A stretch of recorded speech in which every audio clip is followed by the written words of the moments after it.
At kung magtatanong po kayo bakit ito iniwan ng mga estudyante at ng mga guro, kung mapapansin nyo po, wala na pong mga bintana, wala na pong mga upuan.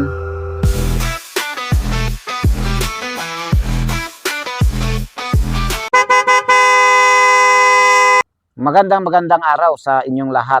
Welcome back po sa ating YouTube channel. Sa video po natin ngayon ay ipapakita ko sa inyo itong abandonadong paaralan. At ipapakita ko rin sa inyo ang mga kabahayan na wala na pong naninirahan o wala na pong mga taong nakatira sa mga kabahayan na inyong makikita ngayon sa ating drone. Ito po ay iniwan nila dahil nga po mayroon pong nangyaring trahedya sa lugar na ito.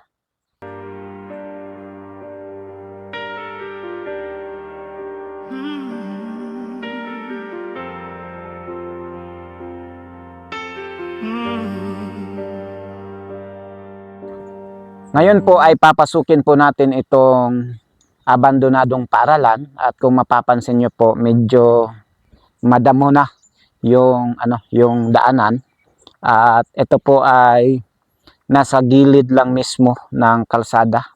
Kung mapapansin nyo po mga kaibigan, itong daanan ng paaralan medyo na po, marami na ang damo.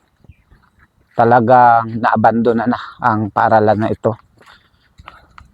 Gusto ko itong ipakita sa inyo para makita nyo rin kung ano ang nandito sa loob at ano ang posibleng makikita natin dito.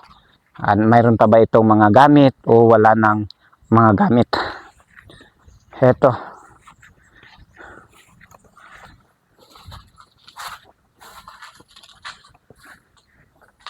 Kung mapapansin nyo po, wala na pong mga bintana, wala na pong mga upuan, at wala na rin yung mga pinto. At basag na yung mga salamin na nasa itaas. Heto.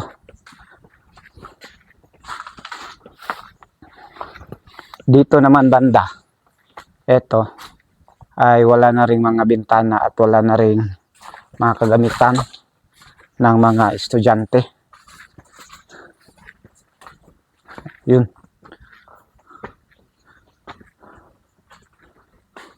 At kung magtatanong po kayo bakit ito iniwan ng mga estudyante at ng mga guro, ang dahilan po bakit iniwan ito ng mga estudyante at ng mga guro ay nagkaroon po ng malaking lindol dito sa lugar na to noong 2019. Malakas na lindol ang dumaan dito sa Barangay Ilumabis, Kidapawan City. At itong lugar na to mga kaibigan ay nasasakop po ito sa Barangay Ilumabis at ang pangalan ng sitio na ito ay 701 o kaya Lake Agco. Ito po ay nasasakop sa Lake Agco mga kaibigan. Pero ang pangalan ng high school na ito o ang pangalan ng paaralan na ito ay ang Mount Apo National.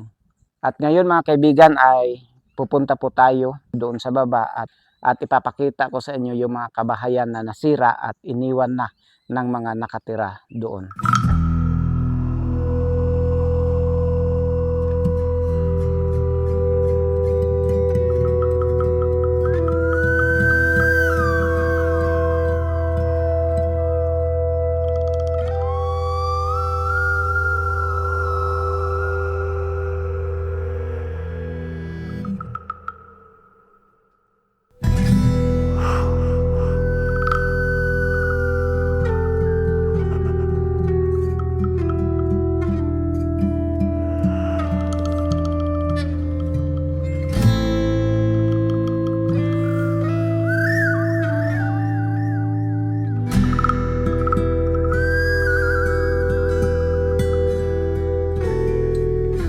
Ito mga kaibigan, huminto muna tayo sandali dito para ipakita ko sa inyo itong isang bahay na wala na talaga. Talagang nasira na. Ang natira ay ito, yung poste ng bahay yan po. Pero yung mga bubong at yung mga iba pang mga kagamitan o iba pang mga design ng bahay. Kung may design ito dati, wala na talaga. Ito na lang yung mga natira. Yan po. At dito naman, ito, yan. Ito na lang yung natira. At saka, siguro, ano ito yung kanilang lababo dyan nilagay. At yung mga, siguro, yung mga rice cooker. Baka dyan, banda dati nilagay. At kung mapapansin nyo po, yung kahoy, tumubo na po doon sa may, dito sa may tiles. Ito, tumubo na po siya. Yan, mga kaibigan. Talagang wala na. Talagang iniwan na ito ng mga nakatira dito. At yung mga kabahayan na nakita po ninyo sa ating video nung nagpalipad po tayo ng drone, ay wala pong naninirahan dyan. Wala na pong mga taong nakatira sa bahay na inyong nakikita sa ating video, mga kaibigan. Katulad nito, mga kaibigan, ito. Kung mapapansin nyo po, yung poste na lang na nilagay nila dito ay kawayan dahil siguro ay babagsak yung bubong ng bahay. At kung mapapansin nyo rin po, mga kaibigan, yung mga nasa taas, baka masira to, yung mga nasa itaas at itong sa baba, yan, ay talagang wasak.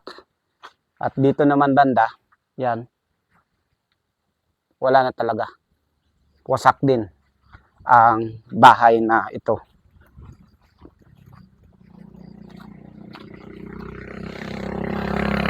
At kung pupunta po tayo dito sa itaas, eto.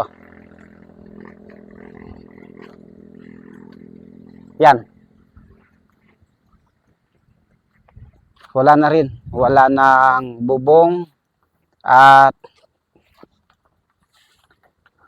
wala na rin yung mga yung nasa gilid. Anong tawag niyan? Sa amin, dingding sa Bisaya. Ito. Talagang nasira ito dahil sa malaking lindol na nangyari dito sa lugar na ito.